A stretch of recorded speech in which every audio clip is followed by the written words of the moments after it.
Hello everyone, GS booster series में एक बार फिर से आप सभी का स्वागत है। हम सामान्य अध्ययन के इंपॉर्टेंट टॉपिक का यहां पर रिवीजन करते हैं।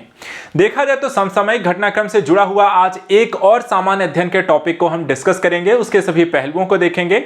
जैसा कि आप वर्तमान समय की स्थिति को देखते हैं कि लगातार सब्जियों में टमाटर, अदरक जैसे के दाम लगातार आपको हाई हो गए हैं, बहुत ज़्यादा महंगे हो गए हैं। लोगों की थाली से ये धीरे धीरे यहाँ पर सब्जियों से, किचन से ये बाहर होते जा रहे हैं।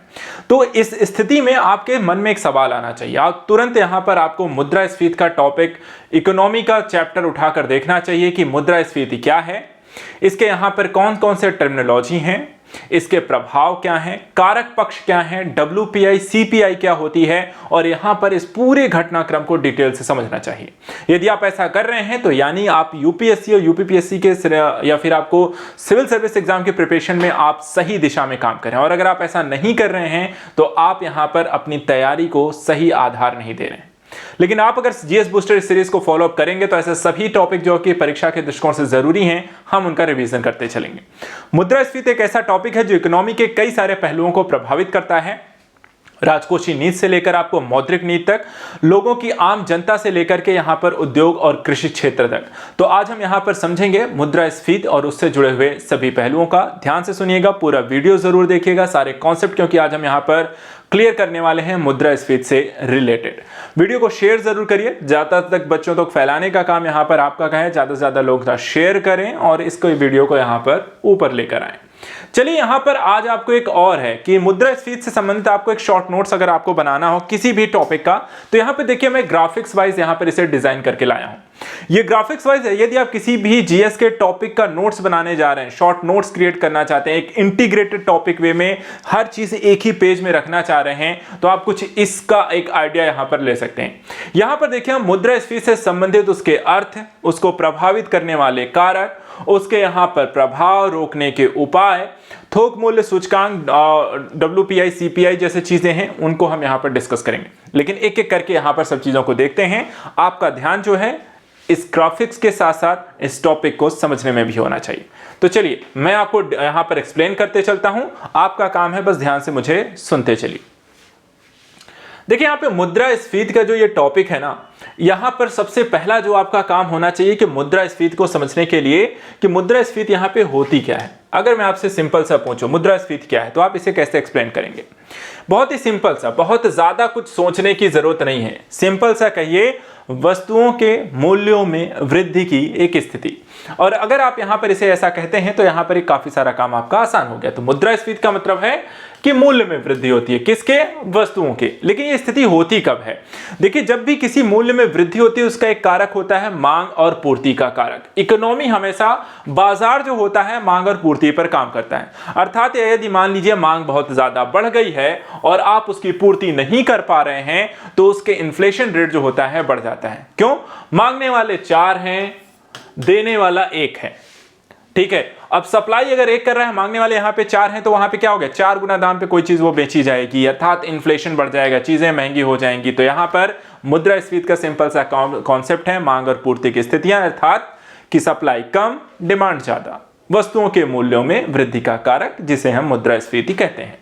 अब यहां पर एक चीज को और समझ लीजिए, वस्तुओं के मूल्य स्तर में जो वृद्धि होती है, एक तरफ तो आप देखते हैं कि वस्तुओं के मूल्यों में वृद्धि हो रही है, दूसरी तरफ इसका एक उल्टा भी स्थिति होती है। उल्टी स्थिति क्या होती है? मुद्रा की क्रय शक्ति गिर जाती है। अब ये जो कॉन्सेप्ट है इसको आप कैसे समझेंगे? देखिए यहां पर इसका एक कॉन्सेप्ट जो आता है कि आप इसको समझने के दृष्टिकोण से क्रय शक्ति का गिरना क्या है। क्रय शक्ति का मतलब होता है कि यदि 100 रुपए में, दो स्थितियां हैं, दोनों सिचुएशन समझिएगा।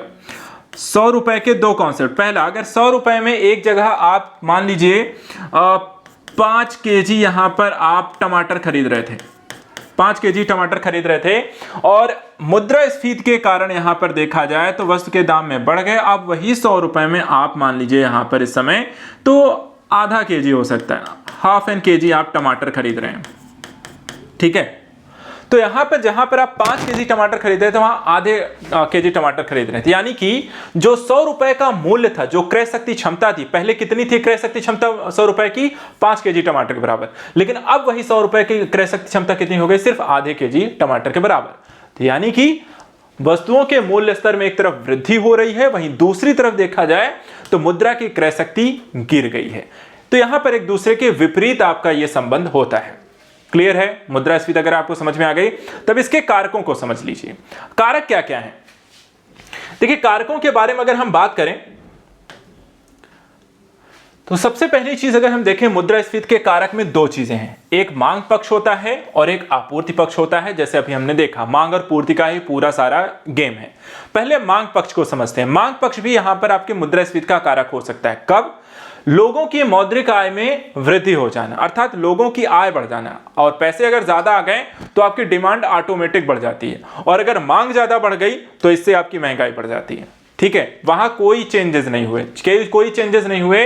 100 केजी टमाटर मार्केट में आ रहा था पहले भी, अभी भी आ रहा है, वहां पर पूर्ति में कोई डिफरेंस नहीं है। लेकिन मैटर क्या हुआ कि यहां पर कुछ लोगों की आय बढ़ गई। पहले वो 100 रुपए पाते थे, अब 1000 रुपए पाने लगे, तो वो क्या हो गया, ज्यादा खरीदने लगेंगे। और एक व्यक्ति अगर ज्यादा खरीदने लग गया, एक समूह ज्यादा खरीदने लग गया, तो बाकी लोगों के पास वो टमाटर पहुंच नहीं पाएंगे।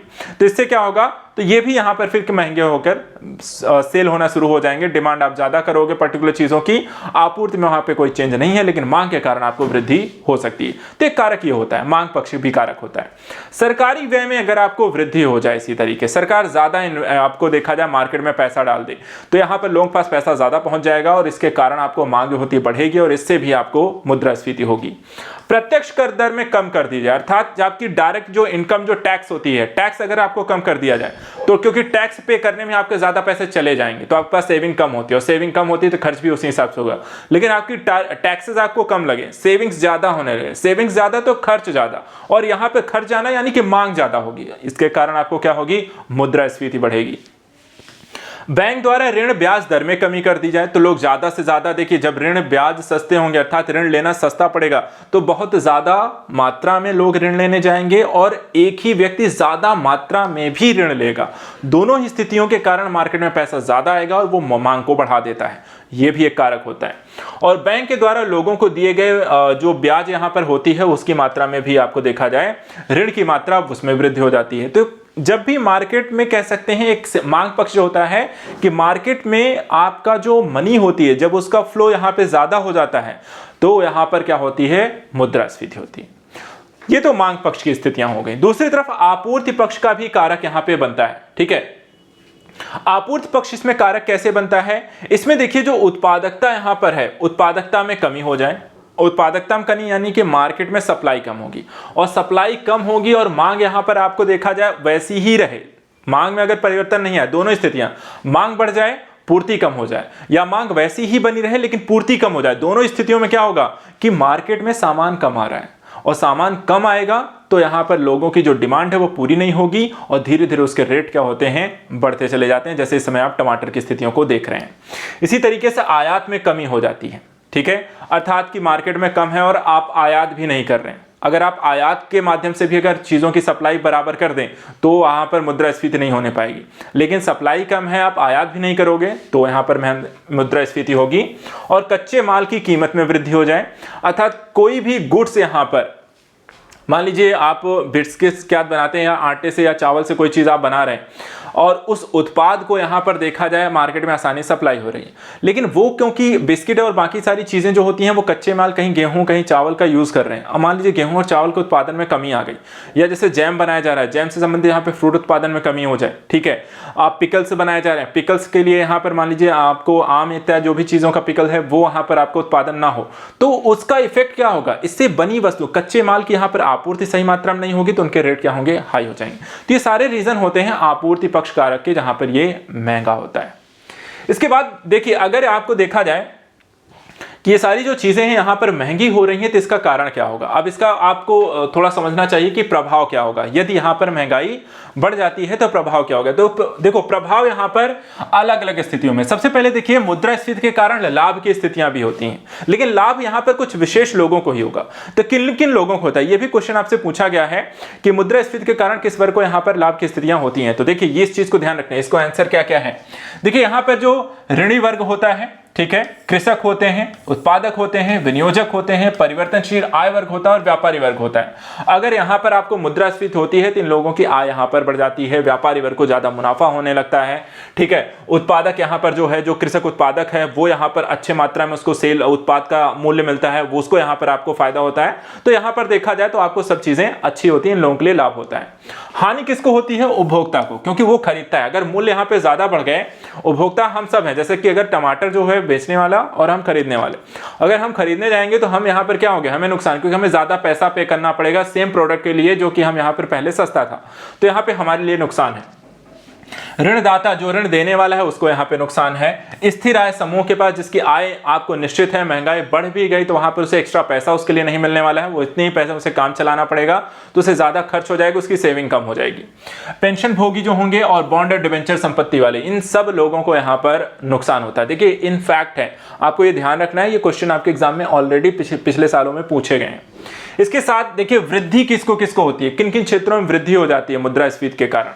देखिए जब भी मुद्रास्फीति यहां पर होगी तो यहां पर देखिए सार्वजनिक व्यय ज्यादा सरकार करना शुरू कर देती है मुद्रास्फीति को नियंत्रित करने के संदर्भ में। आयात यहां पर देखा जाए तो अगर किसी चीज की कमी है तो वहां पर सरकार आयात में वृद्धि कर देती है। रोजगार के अवसर और कारारोपण की स्थितियों में भी यहां पर आपको वृद्धि देखने को मिलती है। कमी कहां होती है? सार्वजनिक बचत यहां पर कम हो जाएगा और निर्यात भी आपका कम हो जाएगा। इसके साथ साथ कुछ अन्य प्रभावों के दृष्टिकोण से आपको ध्यान रखना है, जैसे कि आर्थिक विषमता में आपको वृद्धि हो सकती है, भुगतान संतुलन जो होता है वहां पे प्रतिकूल प्रभाव पड़ेगा, विकास में बाधा पड़ेगी, आय और धन जो होता है अमीर के पक्ष में वितरित हो जाते हैं। तो ये सारे आपको लाभ, हानि, वृद्धि, कमी और प्रभाव के दृष्टिकोण से इन सारे पहलू आपको ध्यान रखने, ये हर एक चीज यहाँ पे जरूरी है।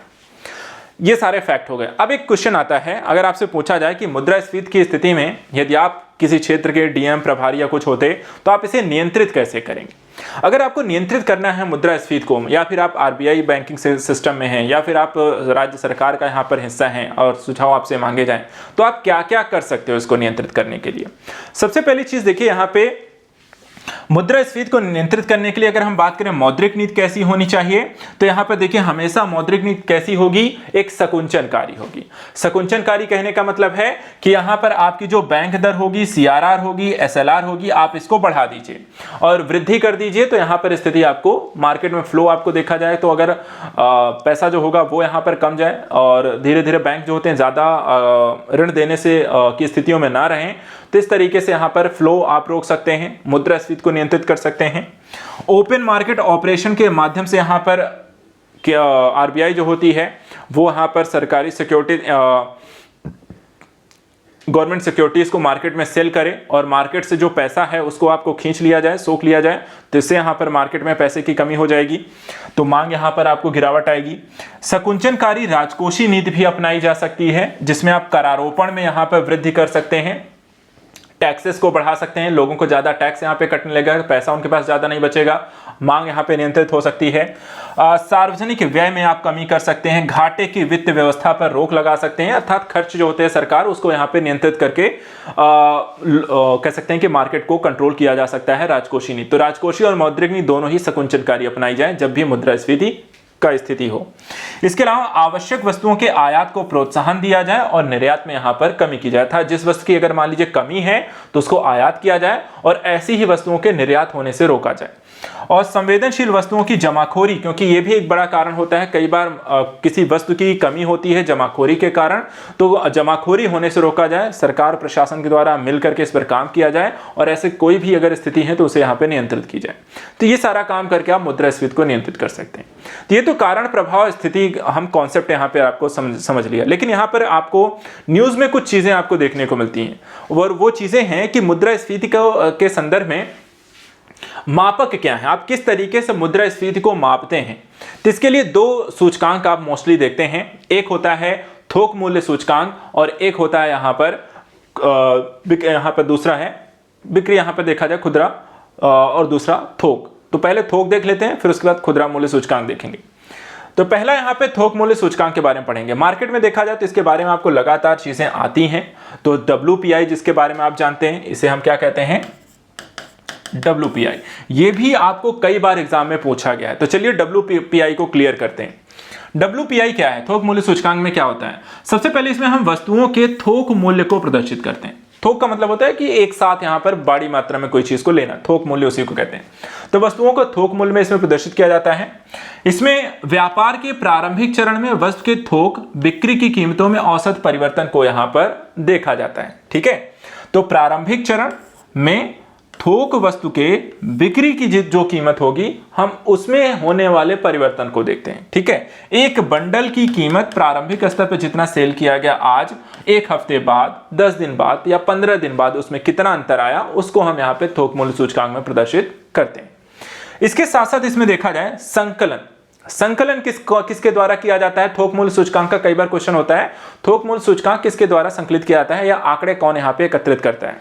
तो देखिए यहाँ पे वाणिज्य एवं उद्योग मंत्रालय की औद्योगिक नीति एवं संबंधित विभाग में एक आर्थिक सलाहकार कार्यालय होता है। उस आर्थिक सलाहकार कार्यालय के द्वारा इसे मासिक स्तर पर यहाँ पे कलेक्ट किया जाता है WPI डेटा। भारांश देखा जाए इसमें कितनी वस्तुओं को रखा गया है, तो इसमें देखिए विनिर्मित वस्तु होती हैं, प्राथमिक वस्तु ईंधन होता है और विद्युत होता है। ठीक है, कौन कौन सी वस्तुओं को वेटेज दिया जाता है? विनिर्मित वस्तुएं, प्राथमिक वस्तुएं, ईंधन और विद्युत, ये सारी चीजें यहां पर इसमें वेटेज इनको प्रोवाइड किया जाता है। उस आधार पर यहां पर इनकी सूचकांक का आकलन किया जाता है। एक और क्वेश्चन जो कि कई बार पूछा जाता है कि थोक मूल्य सूचकांकों का आधार वर्ष क्या है, तो यहां पे ध्यान रखिएगा थोक मूल्य सूचकांक का आधार वर्ष क्या है? 2011-12। इसी तरीके से इसमें जो वेटेज है, टोटल जो वस्तुएं हैं थोक मूल्य सूचकांक के अंदर जिनका आकलन किया जाता है, उसमें 697 वस्तुओं की यहां पर वेटेज प्रोवाइड कराया जाता है और इन सब का यहां पर थोक मूल्य निकाला जाता है और उसके आधार पर आपको बताया जाता है कि इसमें कितना परिवर्तन किस माह यहां पर आया है। तो WPI इस तरीके से कलेक्ट किया जाता है। लेकिन सिर्फ WPI निकालने से आपका काम नहीं चलेगा, आपको पता होना चाहिए CPI क्या है। अब आइए यहां पर देखते हैं कि CPI क्या है और ये किस तरीके से यहां पर काम करता है, इसमें कौन कौन से सूचकांक आते हैं और उनके आधार वर्ष यहां पर क्या क्या है। देखिए यहां पे सबसे पहले उपभोक्ता मूल्य सूचकांक को हम शॉर्ट फॉर्म में CPI भी कहते हैं, कंज्यूमर प्राइस इंडेक्स। अब इसमें देखिए तो प्रतिदिन उपभोग में लाई जाने वाली वस्तु एवं सेवाओं के मूल्यों में होने वाले परिवर्तन को हम यहां पर इसमें शामिल करते हैं। ठीक है, तो CPI में क्या डिफरेंस है? CPI का मतलब हुआ प्रतिदिन उपयोग में लाई जाने वाले वस्तु और सेवाएं, दोनों को इसमें हम शामिल करते हैं। यह मुद्रास्फीति के आर्थिक संकेतक के रूप में इसका प्रयोग किया जाता है। साथ ही सरकार और RBI द्वारा मुद्रास्फीति नियंत्रण तथा कीमत स्थिति निगरानी के रूप में यहां पर हम CPI को ही यहां पर आधार मानते हैं। साथ ही कर्मचारियों को जो महंगाई भत्ता प्रोवाइड कराया जाता है वो भी CPI के आधार पर ही दिया जाता है। तो ये सारे इंपॉर्टेंट फैक्ट आपको ध्यान रखने हैं, ये सब इंपॉर्टेंट है। ठीक है, स्टार में लगा देता हूं, ये सारी चीजें यहां पर काफी इंपॉर्टेंट है, इनको ध्यान रखिएगा। महंगाई भत्ता CPI के आधार पे, सरकार और RBI के द्वारा मुद्रास्फीति नियंत्रण या कीमत स्थिति निगरानी वो भी CPI के आधार पर ही की जाती है। तो एक तो ये ध्यान रखना है। इसके साथ साथ एक चीज और यहाँ पे नोट देखिए मैंने यहाँ पे डाल के रखा हुआ है, कुछ इंपॉर्टेंट हो उसको नोट डाल के लिख लो। जैसे कि वर्तमान में RBI जो है CPI संयुक्त को ही मुद्रास्फीति का सर्वाधिक उपयुक्त मानक मानता है। ठीक है, RBI किसको मानता है? महंगाई का सर्वाधिक उपयोग। से पता करना है कि भाई महंगाई मुद्रास्फीति की स्थिति है या नहीं है, तो किसको आधार बनाएगा? CPI संयुक्त को वहां पर आधार बनाता है। अब आइए मैं आपको बता देता हूं यहां पे कौन कौन से CPI के आधार हैं। देखिए CPI आपके कई स्तरों पर मापे जाते हैं, जिसके 4 प्रकार हैं। ठीक है, 4 प्रकार के मूल्य सूचकांक हैं CPI के अंतर्गत।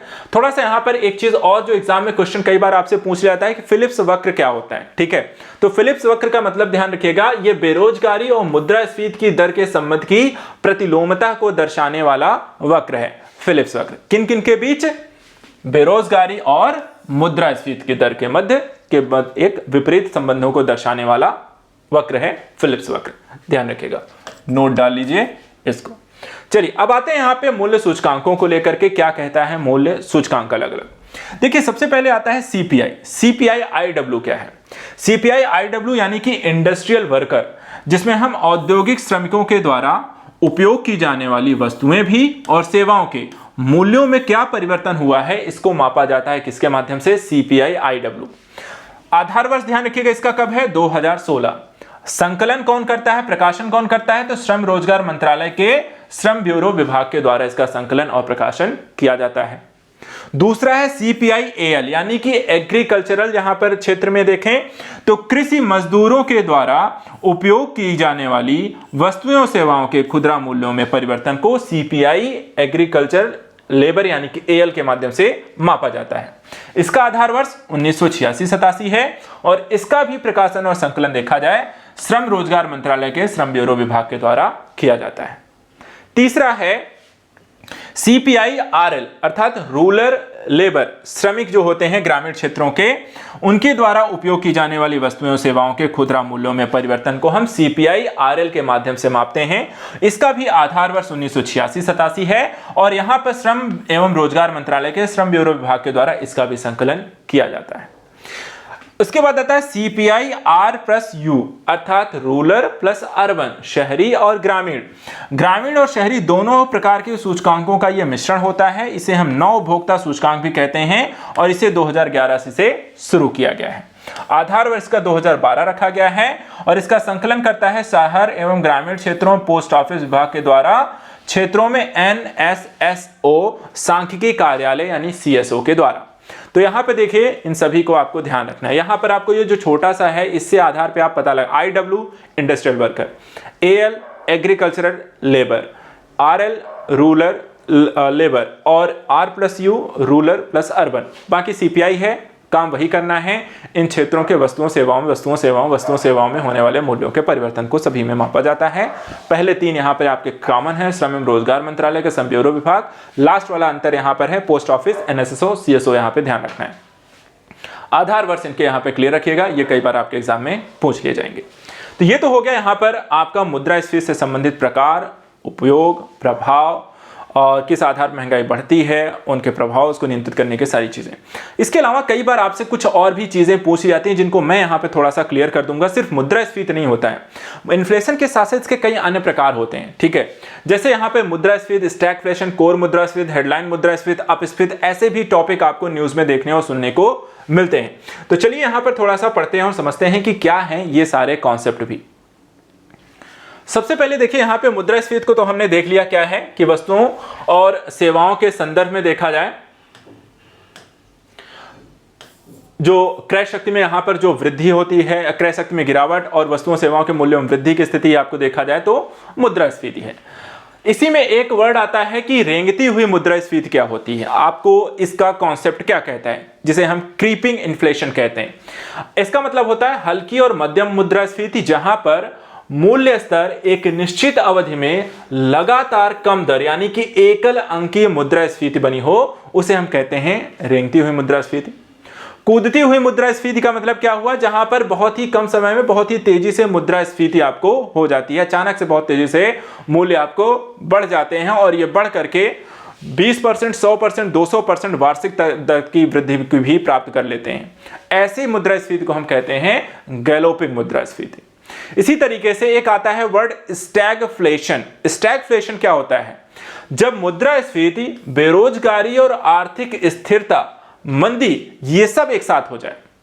अर्थात जब भी अर्थव्यवस्था में आपको तीन चीजें एक साथ देखने को मिले, मुद्रास्फीति भी हो रही हो, बेरोजगारी की स्थिति बढ़ रही हो और अर्थव्यवस्था देखा जाए या तो स्थिर हो या मंदी की ओर प्रवेश कर रही हो, तीनों ही सिचुएशन एक साथ आ जाएं तो हम इसको कहते हैं स्टैगफ्लेशन। कॉन्सेप्ट बस है, छोटे छोटे कॉन्सेप्ट हैं, इनको क्लियर रखिएगा, एग्जाम में बहुत पूछे जाते हैं आपसे। इसके बाद आता है कोर मुद्रास्फीति क्या होती है। कोर मुद्रास्फीति का मतलब होता है जब वस्तुओं सेवाओं की कीमत में परिवर्तन हो लेकिन खाद्य ऊर्जा क्षेत्र में ना हो, ठीक है। कहने का मतलब खाद्य ऊर्जा क्षेत्र को छोड़कर अन्य क्षेत्रों में होने वाली जो मुद्रास्फीति होती है उसे हम कोर मुद्रास्फीति कहते हैं। और यहां पर देखा जाए तो इसमें कीमतों में अस्थिरता का कारण बनता है। इसके बाद आता है हेडलाइन मुद्रास्फीति। हेडलाइन मुद्रास्फीति में यहां पर देखा जाए ये कोर मुद्रास्फीति से इस मामले में बस थोड़ा सा अलग है कि यहां पर टोकरी में सभी वस्तुओं के मूल्यों में परिवर्तन को मापा जाता है, खाद्य भी शामिल होता है और ऊर्जा भी शामिल होता है, सब कुछ इसमें होता है। कोर में खाद्य ऊर्जा, खाद्य क्षेत्र को हम नहीं शामिल करते हैं, जबकि आपको हेडलाइन मुद्रास्फीति में हम खाद्य ऊर्जा दोनों को शामिल करके अन्य चीजों को भी शामिल करके मुद्रास्फीति को मापते हैं। इसके बाद आता है अपस्फीति क्या होती है। अपस्फीति का मतलब होता है कि ये मुद्रास्फीति के उल्टा आप कह सकते हो। मुद्रास्फीति का उल्टा क्या होगा कि वस्तुओं सेवाओं की कीमत में एक निरंतर गिरावट की स्थिति, उसमें मूल्यों में वृद्धि हो रही है, इसमें आपको देखा जाए तो अपस्फीति में मूल्यों में गिरावट की स्थिति होती है और यहाँ वार्षिक मुद्रास्फीति की दर 0% से नीचे गिर जाती है, जिसके परिणामस्वरूप मुद्रा के वास्तविक मूल्य में वृद्धि होगी, जैसे कि जापान में यहाँ पर स्थिति 1990 के दशक में देखने को मिली थी। और यह मंदी अवसाद में तब्दील हो सकता है और इसलिए मुद्रास्फीति से यह अधिक ज्यादा खतरनाक होता है। तो अपस्फीति का मतलब होता है उल्टा एक स्थिति। इसके बाद अगला टॉपिक इसमें आता है अवस्फीति। अवस्फीति का मतलब यहां पे क्या हुआ कि जब मुद्रास्फीति की दर कम हो जाती है, अर्थात कीमतें प्रत्येक महीने के साथ धीमी गति से ही बढ़ती हैं, तो हम इसे कहते हैं आपको अवस्फीति। ठीक है, बहुत तेज नहीं बढ़ रही हैं, धीमे धीमे आपको जब मुद्रास्फीति होती है तो उसको हम मुद्रास्फीति ना कह के अवस्फीति कहते हैं। अपस्फीति कीमतों में गिरावट है, जबकि अवस्फीति मुद्रास्फीति दर में गिरावट है। देखा जाए, अगर आपको कभी भी कंफ्यूजन हो कि अपस्फीति और अवस्फीति क्या होती है, तो अपस्फीति का मतलब हुआ कि जब कीमतों में गिरावट आती है, किसी वस्तु की कीमत में गिरावट, तो उसे हम अपस्फीति कहेंगे। और अवस्फीति का मतलब होता है जब मुद्रास्फीति की दर में गिरावट होगी, पर्टिकुलर इतने परसेंट बढ़ गई मुद्रास्फीति, इतने परसेंट, तो जब दर गिरने लगे, पहले 6 था, फिर 5 हो जाए, 4 हो जाए, 3 हो जाए, तो ये हम उसके दर की गिरावट को हम किस में कहते हैं? अवस्फीति में। इसके बाद देखा जाए अपस्फीति का, देखा जाए तो मुद्रास्फीति जो होता है आमतौर पर अपस्फीति का अनुसरण करती है और नीति निर्माता जो होते हैं वो मुद्रास्फीति यानी कि अधिक सरकारी खर्च, कम ब्याज दरें आदि उत्पन्न करके आर्थिक गतिविधियों को प्रोत्साहित करने का प्रयास करते हैं। तो मोस्टली देखा जाए तो सरकार ये खुद करती है, नीति निर्माता खुद जो होते हैं एक तरीके से अवस्फीति को यहाँ पर आपको बढ़ावा देते हैं। इसके अलावा क्या होता है? रेस्क्यूफ्लेशन क्या होता है? ठीक है, रेस्क्यूफ्लेशन क्या है? रेस्क्यूफ्लेशन का मतलब यहां पर है आपको कि इस स्थिति में अर्थव्यवस्था के विभिन्न क्षेत्रों में मुद्रास्फीति की विषमता देखने को मिलती है। अलग अलग क्षेत्रों में अलग अलग तरीके की मुद्रास्फीति, किसी में ज्यादा है, किसी में बहुत ज्यादा है, किसी में कम है। कुछ क्षेत्रों में देखा जाए तो भारी मुद्रास्फीति आपको देखने को मिलेगी, कुछ क्षेत्रों में मुद्रास्फीति अनुपस्थित देखने को मिलेगी, कुछ क्षेत्रों में अवस्फीति का सामना करना पड़ेगा। मतलब अलग अलग चीजें, किसी में बहुत ज्यादा है, किसी में कम है, किसी में बिल्कुल नहीं है। तो जब ऐसी स्थिति एक साथ आपको, अर्थात कुछ वस्तुएं बहुत महंगी हैं, कुछ आपको अफोर्डेबल हैं, कुछ आपको देखा जाए काफी सस्ती हैं, तो ऐसे को हम क्या कहते हैं? रेस्क्यूफ्लेशन की स्थिति। छोटे कॉन्सेप्ट हैं, बस क्लैरिटी इधर रखिएगा। जो मैं एक्सप्लेन कर रहा हूं आप चाहे उसी को अपना पॉइंट बना के नोट कर लीजिएगा, ताकि आपको जब भी रिवीजन करना हो बस आपको तुरंत समझ में आ जाए, क्लियरिटी रहे। इसके बाद देखा जाए ग्रीडफ्लेशन क्या होता है? ग्रीडफ्लेशन का मतलब होता है ऐसी स्थिति जहां कारपोरेट जो सेक्टर होता है वो लालच यानी कि ग्रीड, अपनी ज्यादा प्रॉफिट के चक्कर में वस्तुओं के दाम बढ़ा देता है, जानबूझ के बढ़ा देता है। ठीक है, तो ऐसी स्थिति को हम कहते हैं कंपनियों के द्वारा अधिकतम लाभ कमाने के दृष्टिकोण से अपने वस्तुओं या प्रोडक्ट के दामों को बढ़ा देना, इसे हम कहते हैं ग्रीडफ्लेशन यानी लालच मुद्रास्फीति। इसके बाद आता है श्रिंकफ्लेशन। श्रिंकफ्लेशन क्या होता है? यह छिपी हुई, इसे हम कहते हैं मुद्रास्फीति का एक रूप है। इसमें अक्सर ग्राहकों को निराशा और असंतोष होता है।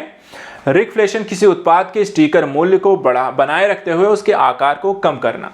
कहने का मतलब है, एक छोटा सा यहां पर आप एग्जांपल ले सकते हैं। जैसे आप कोल्ड ड्रिंक की बोतल आप ले लीजिए, एक 2 लीटर की जो बोतल आ रही थी उसका दाम 50 रुपए, ठीक है, एग्जाम्पल के रूप में 2 लीटर की बोतल 50 रुपए में आ रही थी, उसमें 2 लीटर फुल आपको कोल्ड ड्रिंक है।